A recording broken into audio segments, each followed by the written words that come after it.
Welcome to the Mosaic podcast. We're so happy to have you here. The Mosaic Society is all about celebrating the intersections of our identity, whether it's through culture, spirituality, or civics. We're three friends exploring these paths together. I'm T. Marie, your cultural mosaic. I'm Roseberry, the voice of the spiritual mosaic. And I'm Shreya, bringing in the civic mosaic. Our mission is to strengthen friendships through exploring each other's passions and to inspire confidence for you to show up as your true self in your communities. We'll be sharing new insights, ideas, and conversations each week with fresh posts every Monday, Wednesday, and Thursday. And of course, this podcast on Sundays. So let's dive in and explore the many intersections of identity together.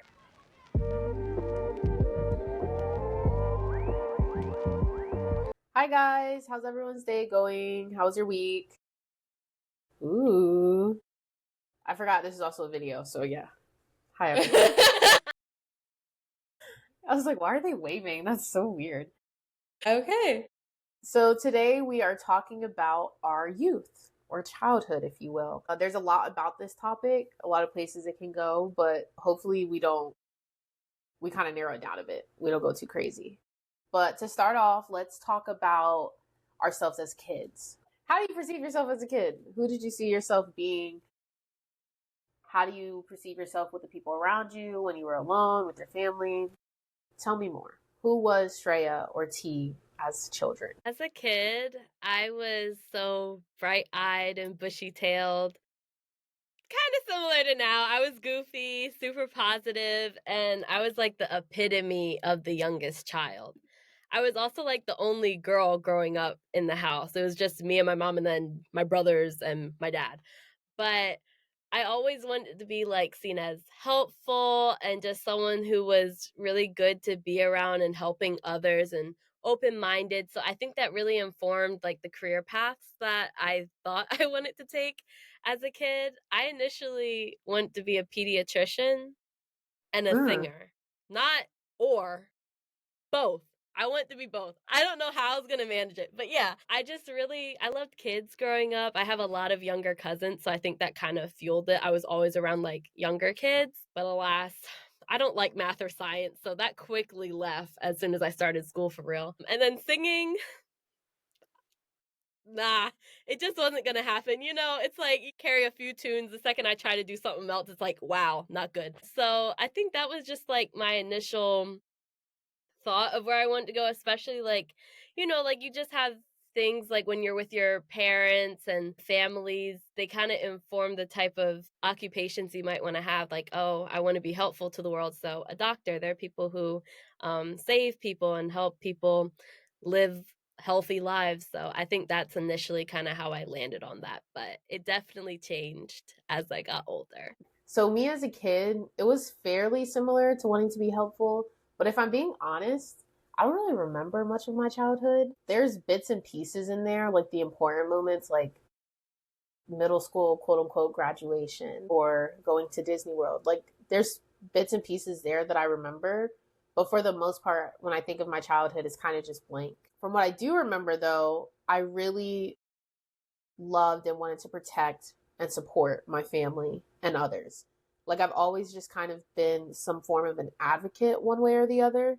That was like the one constant in my life. I was going to help people and not just help like, oh, let me help you cook or let me help you. Like if I didn't want to do it, I wasn't going to do it, but I would advocate for you. I would make sure whatever's going on that it was fair and it was just.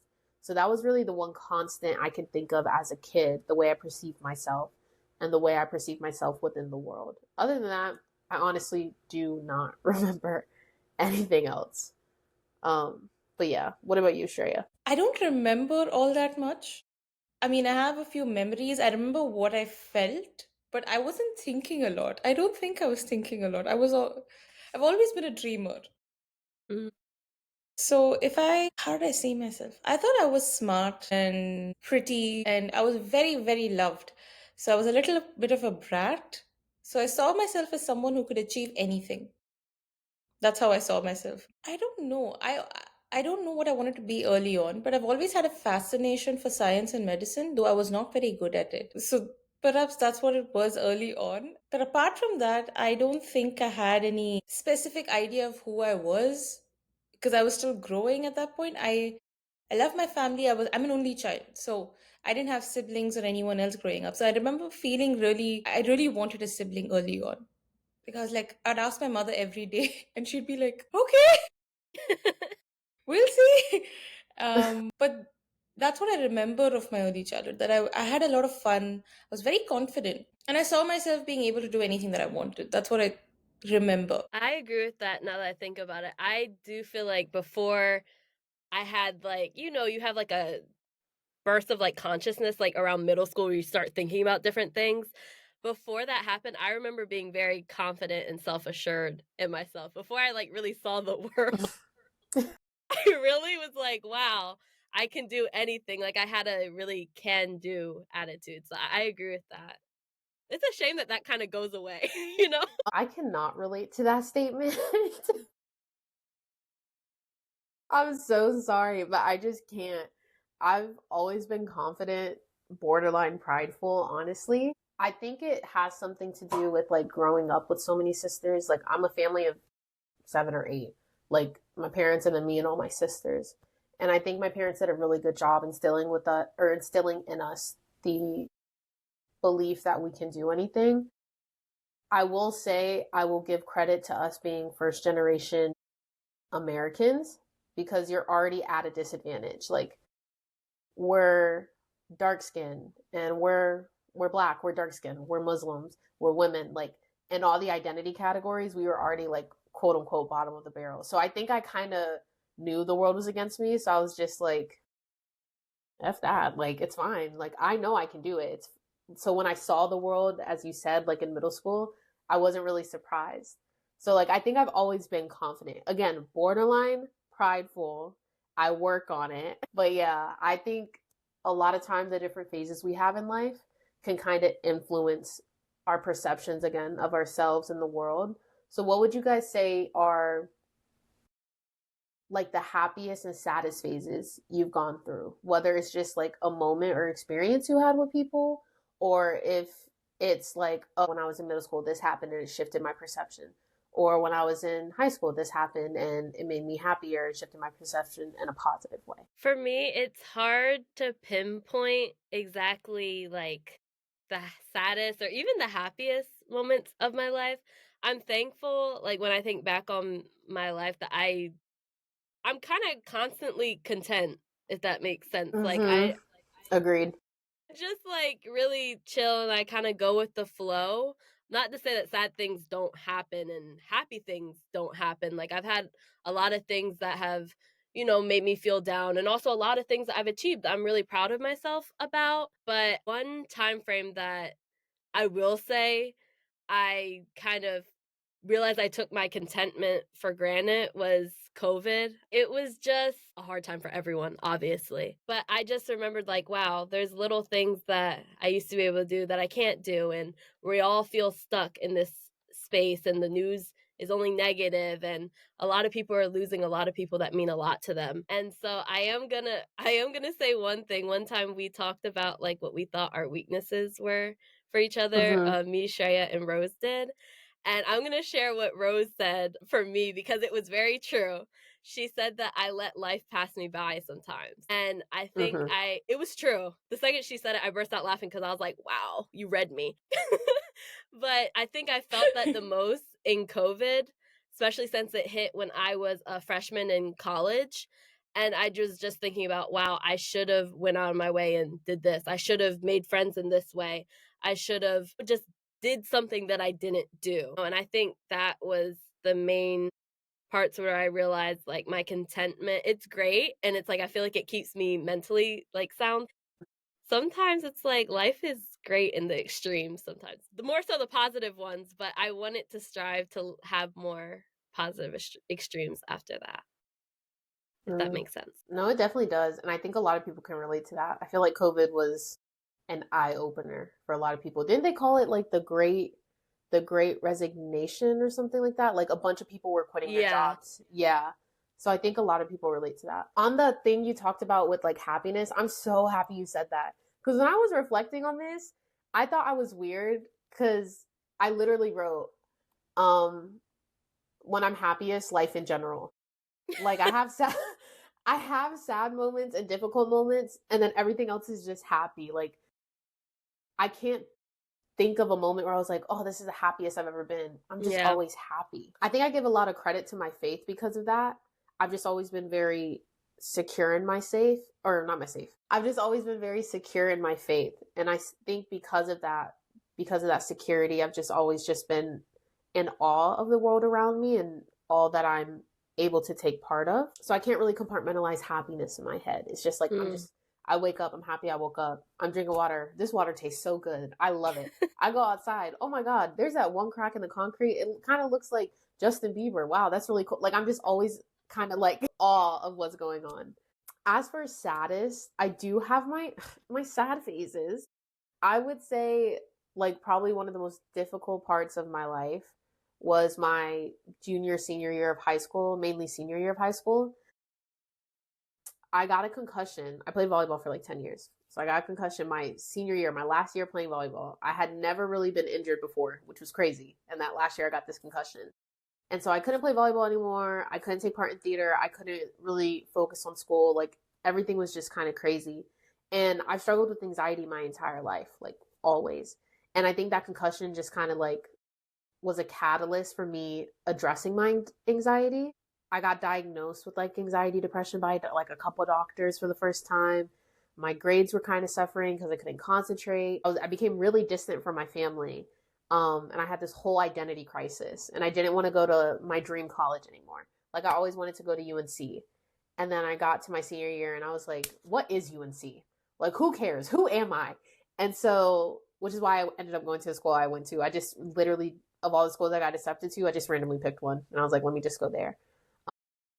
Nevertheless, with the exception of my teacher, my world religions and AP GoPo teacher, I didn't really have anyone to talk to. I felt really alone. I felt like no one was really listening. It's not that I didn't have friends. I had friends. It just felt like me and my friends were at different stages of life. I always Mm. kind of felt more mature than my friends. And so I always felt like I had to like dumb myself down a bit in order to engage in those conversations. And when you're talking about something like anxiety and depression, you can't really dumb yourself down. Like you have to be authentic. And then my parents and I were navigating this together. Like they're like anxiety, depression. What is this? So we didn't really understand. And my sister, like my older sister went to college and my younger sisters were still in middle school. Like they were still young. So I just felt really alone. So I would say that was probably the saddest phase of my life. I learned a lot during that.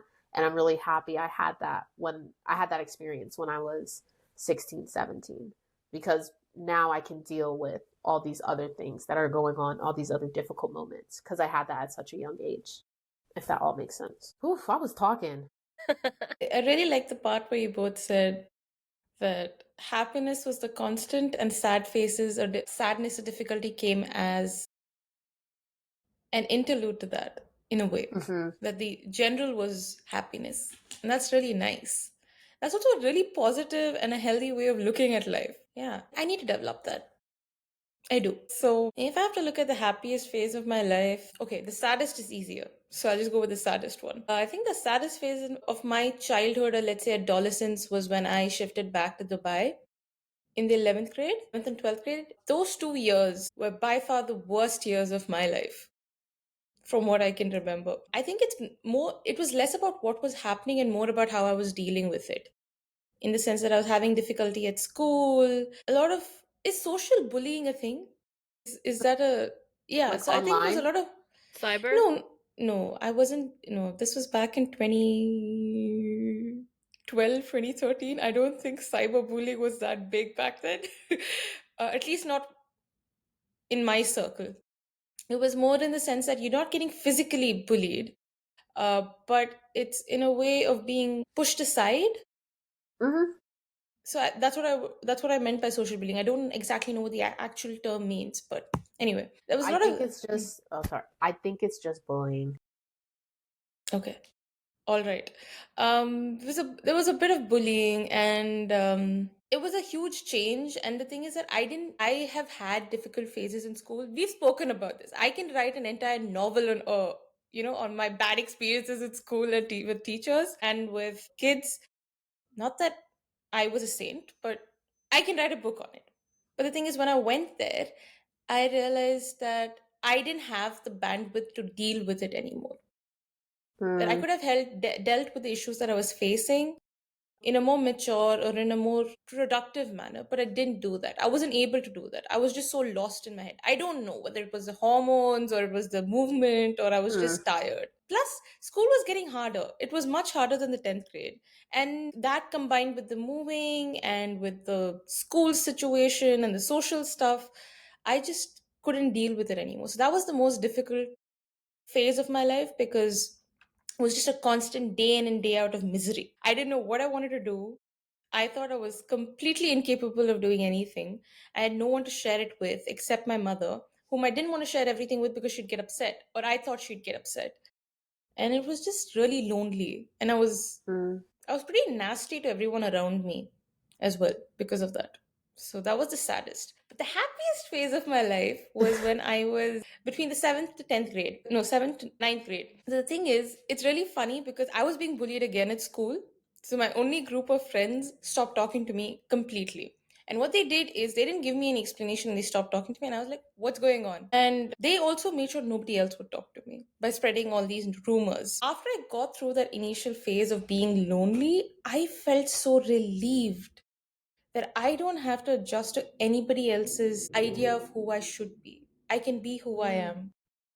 The pressure of making sure that these people are happy, that I'm not saying anything, that anxiety that you need to be liked by someone, Mm. right? I didn't have that anymore. I didn't care. I was so happy being by myself. Those 9, 10 months, I was the happiest. I was like, I was at peace. I think that was the most, I was calm and I didn't need to prove anything to anyone. So I was really, really, I think I grew the most personally at that point. I think that was the happiest phase of my life. Wow. Do you feel like in those experiences, like any insecurity stemmed from those experiences? And if they did, how do you feel like your view of those insecurities have evolved? At the time, no.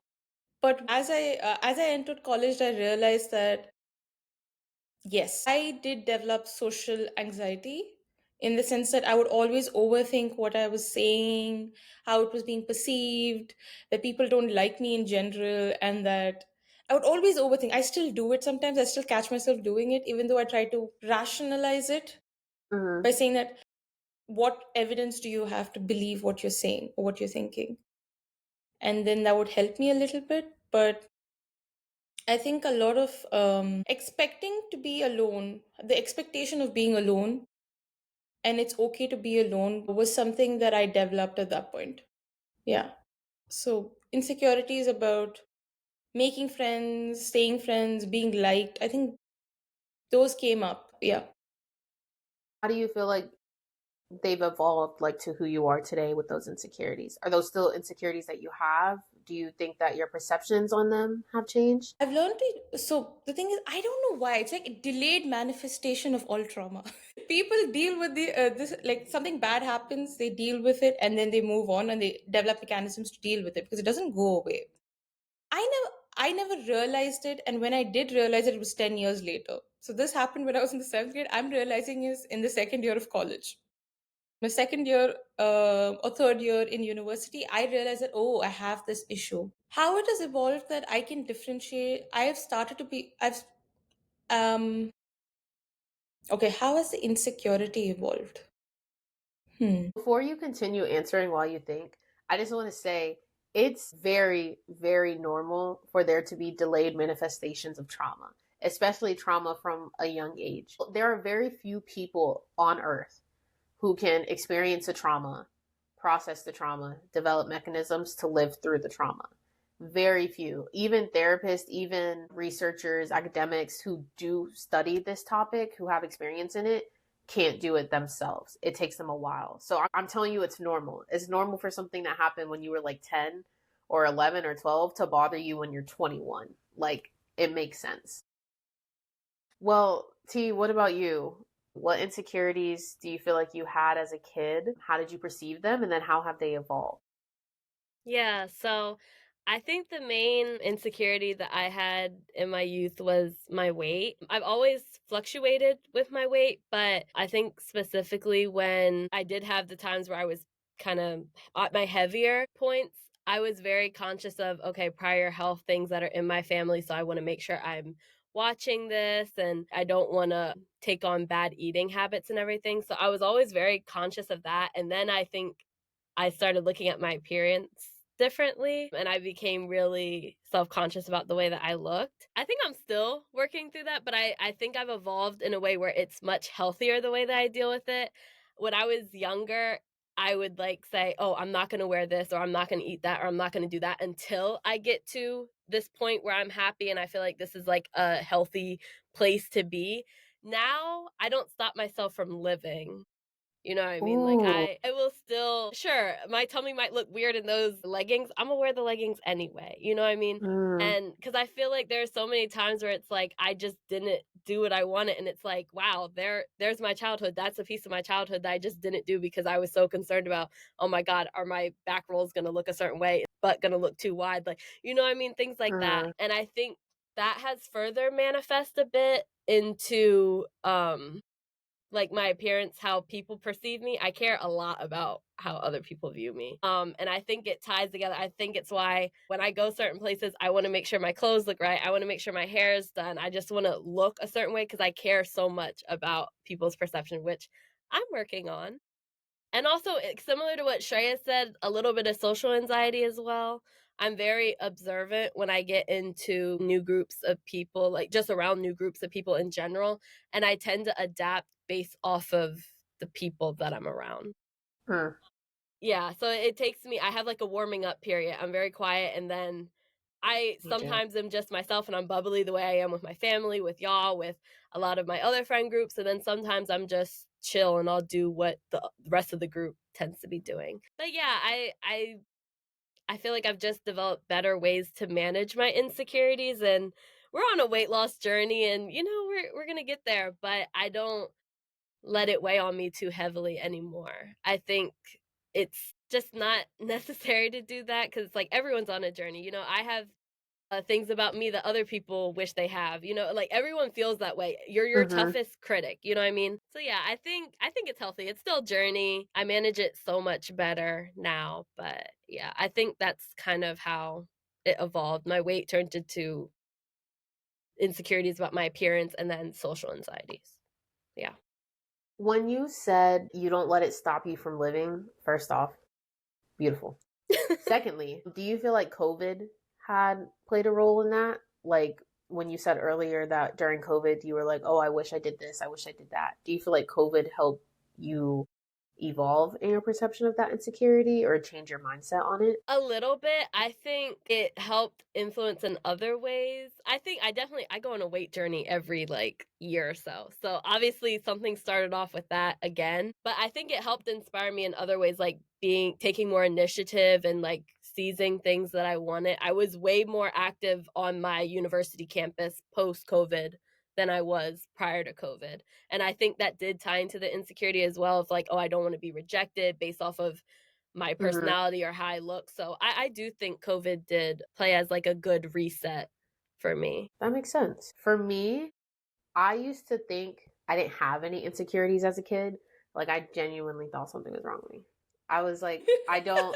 I was like, all these girls, all my friends are like, oh, I don't like the way I look in this, da da da, and I just didn't care. Like, give me something to wear, I'll put it on, I'll go. Like, I used to think that, right? But what I realized over time is I didn't have any physical insecurities. I was happy Mm, with the way I looked and the way my body changed, whether it was down a path I wanted it to or not, I was still happy with it. It never really bothered me to this day. Most of my insecurities had to deal with like emotional or mental things, like with my anxiety. I think I had this role as the hero. Again, like me saying like I always wanted to advocate for people. I was really good in school and I just felt like I always needed to be a good kid. Like I didn't want to cause problems or harm to my parents or my sisters or my friends. Like I didn't want to hurt others. And I felt like my anxiety was that could a problem that would be brought to other people, that could hurt other people, that could inconvenience other people. And looking back in hindsight, it was like my anxiety is different. I always try to explain people like what you see depicted as anxiety, like freaking out, the tears, the crying, the panic attacks, not even being able to breathe. I never really had any of that. I suffered in silence with my anxiety. So when I have anxiety attacks, I'm just quiet. I'm just like dead quiet. I'm sitting there. I'm trying to breathe. Like I keep it to myself because I think growing up, I was so insecure that if people saw the anxiety, it would be a problem. And so now I think at some point in college, when I went to therapy and I actually started working through the anxiety, once I accepted that it was a part of me, because I used to be like, oh, I just want this to be done. Tell me the steps and this anxiety is gone. Keep in mind, I've been anxious since I can remember. Like it's actually one of my first memories is me being anxious. And my therapist was like, this is just a part of you. You can find ways to manage it better. So once I accepted that, I feel like now I think my insecurities, my emotional and mental ones, are just my body or mind's way of trying to help myself, trying to strengthen myself. I feel like it's always telling me what I'm satisfied with and what I'm not, or what I'm neglecting, or what I'm doing too much in. And so I feel like that's how it's evolved.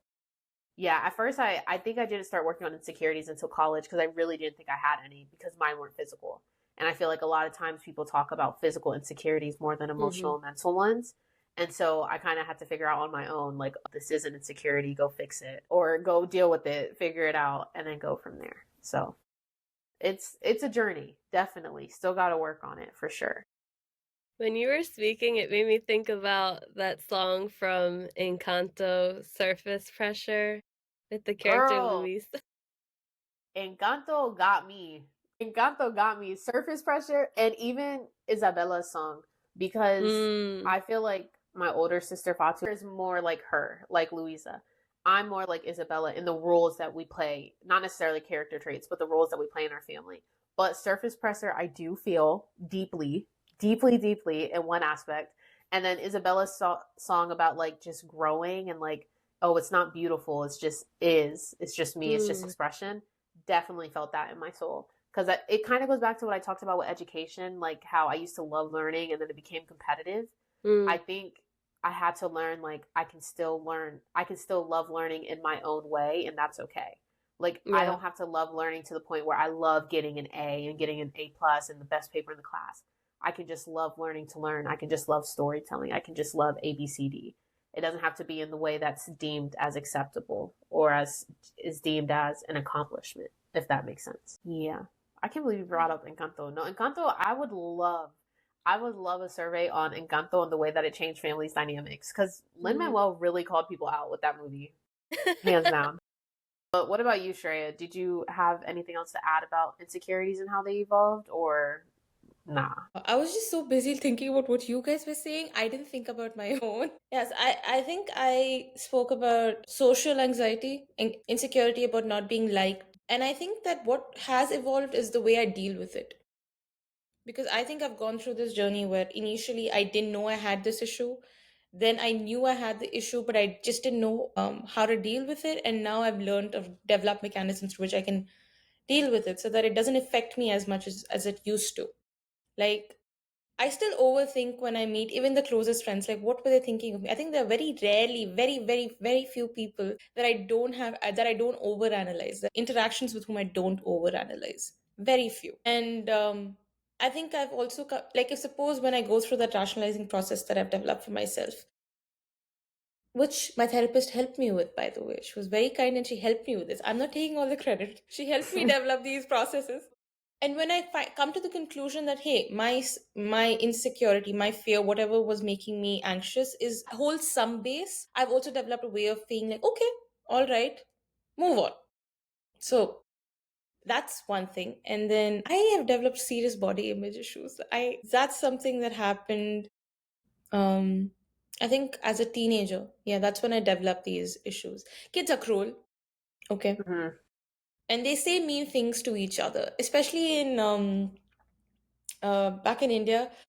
I'm not saying this happens to everybody in India, or everybody's like this, but people, uh, teenagers tend to do things like, okay, I'm walking out of school, I'm heading towards the car because somebody's picking me up, and they would call me fatty from all across the street. I don't even know these people yelling that across the street, and I'm so embarrassed by what is being said.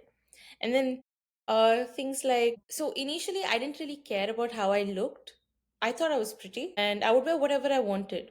Then I entered this preteen phase where I didn't care enough about my appearance. So I was like, okay, I look fine. I don't give a it wasn't a bad thing, it wasn't a good thing. I just didn't care. I was like, am I comfortable? Yes. Okay, I'm going out then. That's how I was. When I turned 12, 13, around the time of puberty, you can say, that's when I started realizing that I would get comments like, oh, those jeans are too tight. Or I would hear this innocent comment from my family, thundering thighs. They thought it was a term of endearment. I thought it was a mark on my personality.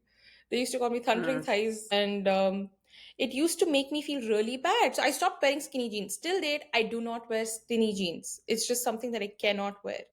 And yeah, I think that's where it started. And then it went to the point where it went from being indifferent to how I looked because I was confident to being indifferent because no matter what I do, I'm going to look stupid anyway. I'm going to look ugly anyway. And then again, that's evolved into being more comfortable in my skin. Like, okay, I can look pretty. I am pretty, And forcing myself to put in a little more effort. Do something more than wash your face, moisturize, and comb your hair. Put in a little more effort. So I think that's how it's evolved. That's actually a really good segue because I wanted to know what values that you develop that kind of help you transition from childhood to adulthood. So, like for you, Shreya, you talking about like putting in a little bit more effort into appearance. So, not valuing beauty in a vain way, but just in a holistic, appreciative way. What values do you feel like you gained that helped you shift and mature from childhood to adulthood? Okay. First, I'll have to clarify. I think I try more. It doesn't mean I try every day. There was this period where I went over to That's my fine. cousin's place for the Thanksgiving break and I put in zero effort. I wore my sweatshirt and I wore snow pants every day. My cousin is like, this is a little loose. And I'm like, yeah, so. So I'm not saying I'm nailing it right now. I'm just saying I try whenever I push myself to try whenever I feel like I want to. It can still be a value though, even if it's not something you do every day. It can still be a Yeah. value you take on. Yeah, and I'm coming to that. So the value that I've learned about beauty is that it requires effort. Yes, everybody's beautiful. Everybody's beautiful in their own way. A value that I see has changed from childhood to now is I used to believe in the traditional standards of beauty in the sense that I would say that Mm. everybody's pretty. I would think everybody's pretty, but I would view myself and judge myself on the traditional or the, let's say, the standard societal standards of beauty, and I would always fall short. And that's changed because I know that even the ones who do look beautiful and pretty, they take effort. It takes effort to look a certain way. Whatever look that you want for yourself, it takes effort. It doesn't come naturally. If I want my hair to look a certain way, I have to work on my hair. If I want my face to look a certain way, I have to work on it. Accepting that yes, what I have is beautiful, and if I want it to look in a certain way, I need to try it. I can't sit down, wash my face, tie my hair up in a ponytail, and expect to look like a Hollywood actor. No, if I want to look like a Hollywood actor, I have to put in that effort. I have to do something. So I guess that's changed. That one, truly believing that there's beauty in everything, that's something that has changed. And the second is that, yeah, put in a little more effort so that you feel Mm. happy for yourself. Yeah. I'm not sure if I'm articulating that right, but that's what I No, that meant. makes That sense. That makes sense. that's one thing. What else has changed? I was very judgmental as a kid. Very judgmental, very opinionated, very judgmental. I think that's why I got bullied a lot. I was so judgmental and mean to people because I was harsh. I grew up with adults. I was an only child. So everybody around me is at least 18, 19 years older than me. And adults are not, they don't sugarcoat everything that they say to each other. So I developed that. And I'm going to an 8-year-old and I'm saying that. The same way a 30 something would speak to another 30. Obviously, they're not going to like what I'm saying. So, one is being able to see that I'm not perfect in the sense that stop playing a victim in a way. Like looking at a situation that you've gone through and being able to see where you've gone wrong and acknowledging that. I think that's changed a little bit. Yeah. I also see the gray in people now, in the sense that I don't place them as good or bad. So if you do something wrong, it's okay. You can still be a good person. You don't have to judge the other person as being a bad person or wrong just because they did something that's not particularly white in the sense of, the right and wrong. So, yeah, that's changed. Interesting. What about you, T? As a kid, I had a really innocent and pure view of the world. I think most kids do, but it kind of varies based off of like your upbringing, how your parents or people around you raise you, and also just your environment. But I had a very rosy view of the world. It was like, this, that is that, black and white, kind of as Shreya said. But I think when I started kind of really shifting from childhood to not even like adulthood, but like just like a mature frame of mind was when I was introduced to more gray areas. And I realized that like life wasn't completely everything that it seemed. I remember when I was younger, I got some family news and I won't go into detail about what like the family news was, but I remember I had an assignment my sophomore year of high school and I don't remember exactly what it was, but I recounted this experience from my childhood in that paper. And I remember I talked about how I was in my room and I was playing with my Barbie dolls. And my parents called me and my brothers downstairs and we had the discussion. And when I came back up to my room and I looked at the Barbie dolls, they looked different to me for some reason. Like they didn't look the same as they did prior to me learning the information. And I didn't realize then exactly why or anything, but I realized that it was like a shift in mindset. And then I think that also kind of happened when I was learning more about like African American history and I realized, oh, this is why this situation felt weird, or oh, maybe this is why this interaction went the way it did. I think I just got more enlightened. Because when you're a kid, you want to believe everything's good. Yeah.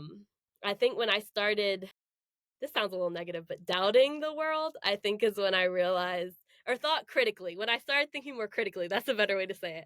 When I started thinking more critically about the world, I think that's when I shifted from my childhood perspective.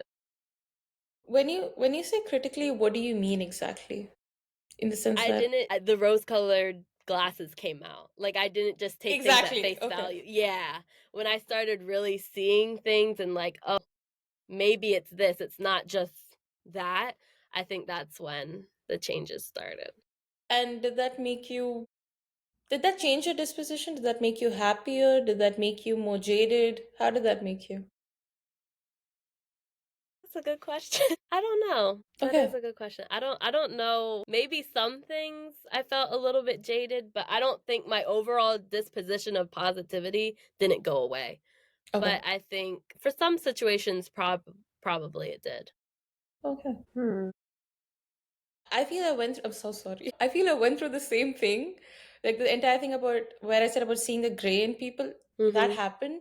But I think that made me more accepting and positive rather than negative in my Mm. experience. Hmm. So I was really curious to understand because when you look at things as good, bad, Mhm. right and wrong, when you look at things in binaries, it's more difficult to be more accepting. That's what I thought. That's what I felt Mhm. when that happened. But when I started seeing that, okay, you can do something bad and still be nice in other aspects, or other things can be nice, this one thing is not nice, I found myself being more, I don't know, positive, happy, Hmm. okay, in the sense that everything wasn't a struggle. Yeah. Fair. I kind of maybe it's because you and I, T, we both said that like for our happiest phases, we're just always happy. Maybe that's why. But I kind of had the same experience, a very similar one. I think it was my senior year when I was like going through that identity crisis and anxiety and all that. But I kind of just I feel like I just put a wall up and I think it made me I'm going to say jaded. I don't think that's right. I guess it's a little bit more difficult for me to trust others now. I think that I started to value my peace of mind and I started to value my confidence. And I realized that there are certain situations and certain people who don't value that or who go as far as to not want me to have peace of mind or be confident or whatever. And so I think once I came to that conclusion, I don't know, I have conflicting feelings about it because I do something that really bothers me about myself now. I think I'm a lot meaner than I used to be. I still wouldn't characterize myself as a mean person. I don't think I am, Mm. but I'm a lot sassier. Like I'm just a lot sassier than I used to be. I'm a lot more. No bullshit. Yeah, I was trying not to cuss because we said we weren't going to, but if I can, I Sorry. feel. No, it's okay. It's okay. I just feel. I feel like there's anger at the Mm. world a lot because I Mm. see all the injustice going on and all the negative things. And I think maybe me wanting to be an advocate, I get frustrated at that. But yeah, it just really bothers me now. I think that's when I shifted into adulthood. Once I definitely didn't have rose colored glasses on. I can confidently say that. I saw a lot of bad in the world from a young age, but I think realizing that the bad can also be good, realizing that people can present themselves as good, but they're really just wolf in sheep's clothing. That's what got to me. I had to kind of, my freeness, you guys know, like I'll talk to anyone. Like I will talk to a stranger on the street. And I think moving to New York really helped me tap into that again. But before I moved to New York, I would say like the last few years of college, I wasn't like that at all. I kept to myself and my friends. I didn't do too much because of the fact of all the negativity that was going on and because of the fact that I felt like people abused my kindness a lot and I didn't like Mm. that. People abused my peace of mind, my confidence, and I didn't like that. So I just became a lot sassier, meaner, and I took less from others than I used to. So I feel like that really transitioned me into who I am today as an adult. Again, conflicting emotions about it because it's definitely helped me grow, but I also don't like being so sassy and aggressive and like having some anger. I used to not be able to have anger. I couldn't pinpoint it. But now I feel like I have anger in me and I don't really like that. But anger is an emotion everyone should feel, so I don't Mhm. know. It's just conflicting. But yeah, I actually wasn't gonna say that. I had other values, but like listening to you talk, T and Shreya, I would agree. I think there's something about acknowledging the fact that the world is on fire that really that really takes you out of your childhood for sure. All right, so how do we go ahead? No, so something, okay. For me, it wasn't more about seeing that the world is on fire, but more about seeing flaws in the people whom I idolized. For Mm. example, like when I started seeing flaws in people like my grandfather, whom I love dearly. Oh my God, yes. There's no doubt about that. But when I started seeing flaws in people who I thought were perfect, that's when I realized that I'm leaving childhood behind. Because when you start seeing flaws in the closest people, those who took care of you, who raised you, Mm-hmm. I think it changes the way you look at things. Mm-hmm. Yeah, Damn. I like that. You there's That's a deep. it was either a quote or a movie or a book something, but it was like when you humanize your parents, that's when you realize your childhood is over. I don't know where I heard that, but the first time I ever like really deep that, I was like that's true. Like when I humanize my mom and my dad, my uncles, my aunts, I'm like dang, like you really are just human beings. At one point you were a child. Like it just Yes. blows your mind that your world isn't just your town or your house or wherever you live. Like you're right. Like that's crazy. That's crazy. Wow. It's something about talking about youth. Like again, I don't remember much of my childhood, but you said it, Shreya. You remember how you feel. I remember how I felt. I remember emotions. And those yeah, humanizing parents. Wow, I gotta ask my sisters about that. Anyway, now that we spent all this time talking about like who we were as kids and like transitioning into adulthood and insecurities, who do you guys see yourself as now? Who do you guys see yourself as now? I hope that grammar is correct.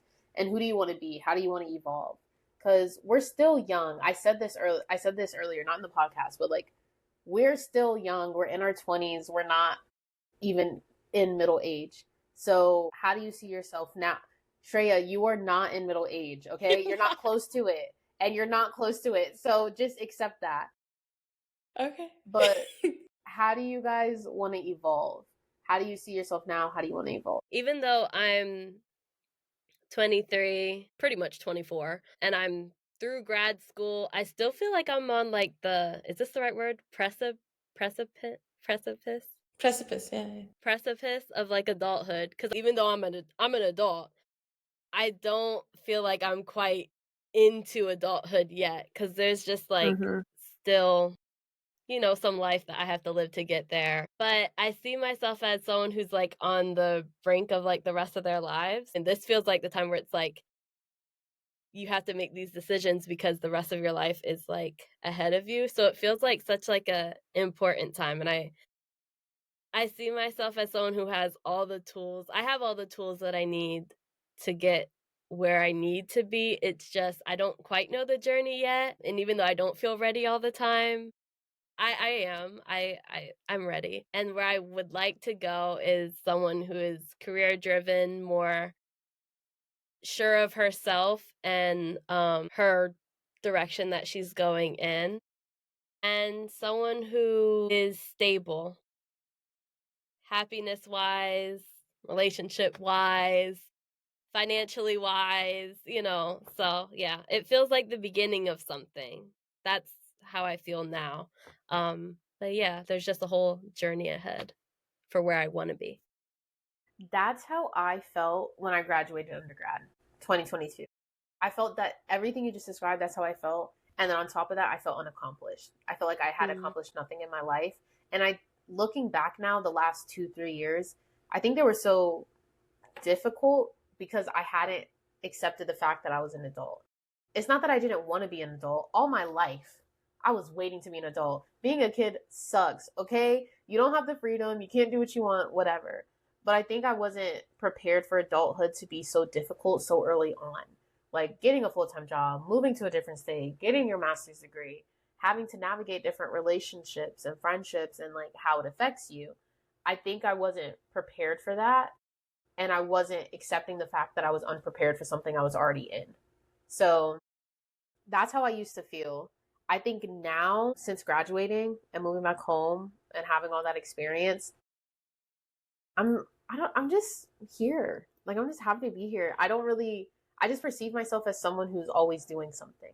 I'm always mm, learning, I'm always growing, I'm always trying. That's it. And I'm always advocating, of course. I think every little thing I do in some way, shape, or form is advocating for someone whose voice has been minimized and trying to get them to uplift themselves, trying to empower them to utilize their voice. Anything I do. And so I feel like that's how I see myself now, and that's how I want to continue evolving. I just want to evolve in a way where I can do it um, more effectively and intentionally and on a larger scale. That's it. I don't think there's like specific things I'm looking forward to or specific things I want to see myself do. Like obviously like get married, have kids, da da da, like build a house, whatever. But like for those are traditional things. For the most part, I just want to continue uplifting and advocating for people and empowering them. That's really it. What about you, Shreya? Professionally, I want to I want to live a life without regrets. I don't want what ifs. I don't want to get lost in what ifs. Right now I'm lost in what ifs professionally. mm. So I don't want that anymore. I want to be able to work a very hard day filled with challenges and hard work that will, when I come back home, I feel satisfied. That's what I want professionally. I want financial stability, obviously, but I want to be content. Content. Sorry, not contempt. What am I saying? Content. Contempt. I want to be content. And yeah, I want to do things. I want to be a person who would be able to do things that they want to do without succumbing to insecurities or fears. In the sense that if I really want to go on a trip somewhere, I'll plan and I'll go instead of saying that no, this is not the right time. Oh, what if I don't want to go alone? Blah, blah, blah. I just want to do things that I feel like I need to do without falling prey to my usual excuses. So, yeah. Beautiful. Well, we're at time. We had an activity of showing photos. Did you guys still want to do that? Yes, Okay, so we collected all of it. Of course we Yes. do. try. Okay, I'll show my baby picture first then. Okay. It's not baby baby. I'm just gonna start off by saying when we were newborns, me and Fatu, literally the pictures, I can't tell us apart. I don't know who's who. Um, and I also don't have many newborn pictures, but this is a picture. I think in this picture, I must be like in preschool. Okay, do y'all see it? Wait. I don't see it. Oh! Yeah, that's me. This itty bitty rose. That's really, really cute. Oh my God. Yeah, You're every time I so see these old precious. every time I see these old pictures of myself, I'm like, my eyes were always the star, bro. My eyes were always glistening, always. And then look at my little teeth, my little baby teeth. I have one more baby picture. It's at a weird angle though. Hold on. Is this one? I took a picture of the picture. Just imagine it flat. I think this was like kindergarten. Oh, Oh, how old were you? How old were you? I think this is like kindergarten or first grade. See, and you see my lum right there, my bracelet. Remember when I was telling you guys in class about it? Yeah, that's when I grew out of because I got big. But yeah, this was me as a kid. I always had those cheeks, always had those eyes, just sitting there quietly. Rose, Yeah, this is really adorable. Yeah, you were really, really cute. I was really quiet too. I believe. I gotta ask my parents, but they said I was never really a problem. I was just there. My parents said the same. They said I was just like quiet, chill baby. Especially my older brother, the middle one, crazy. So they're like, you were nice. They do say the second child is usually the craziest. Yeah. Should I go or do you need more time sending yours, Shreya? Yeah, just give me one. Yeah, actually, I do. So why don't you go ahead? Okay, I'll go. Okay, I have a few, but yeah, we'll start off with this one. So this is My God, me. Let me see that. I've always been with the drama, a little over the shoulder literally. look. Yes. Oh, you're so cute. I don't remember when this was, but maybe it was I think I'm a little too old for that to be my baptism, but the white dress gives baptism, but maybe not. Yeah. But yeah. You look like you gave the best hugs as a baby. You look so cute. Were you So cute. comfortable going to other people as a baby? I think I was. I would have to ask my mom again, but I think I was. Let me That's just so see. cute. I think I have a few of me as a baby. I'm like a toddler. Do you guys have toddler stage or should I show my toddler stage now? A few toddler stage as well. I Okay, don't have okay, taller stages, but y'all go ahead. okay. Well, I So guess this, those were toddler stages. yeah, that's true. Yeah. When this was. Wow. How old were you in this? That's a good question. I should have asked my mom my ages in all of these. Maybe 3? You know the trend on TikTok with K-pop artists where it's like how much I would charge to babysit them based off of their Huh? baby pictures? Bro, I would Mm. babysit you for free. You just seem like a simple, chill baby. Like you just seem like I all really was. you needed your TV show, you needed your hugs, you needed your food and your sleep, and that's it. And you were good. I really was. I was such a calm baby. So weak. You look like trouble. My God. Wait, This is how so are you cute. seeing them? I haven't sent anything. It's on You WhatsApp. sent it in WhatsApp in our group one. Did I? Okay, okay. I have a few more. I Do you think want me to share screen with this? anything's fine if you Oh my God. Sorry, Sure. I'm looking at them. This is so cute.